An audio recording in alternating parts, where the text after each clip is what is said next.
नमस्कार Jai Jagannath welcome to our new blog. आशा कर आपण मैंने समस्ते बहुत सारा खुशी भल थे। मु भी बहुत सारा खुशी भल रही।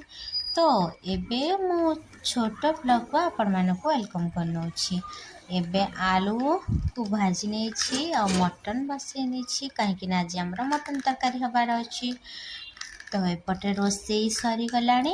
लॉन्ग वीडियो करथिले सिना आपण मानक सहित रेसिपी शेयर करथांती मु तो सब वीडियो करिछि सेति कि रेसिपी शेयर करि पारुनी।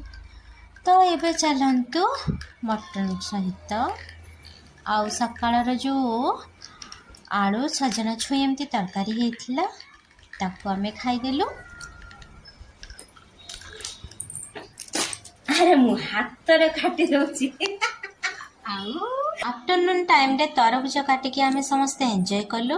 आपण माने सब्सक्राइब कर देबे बोली कि आशा रखिलु।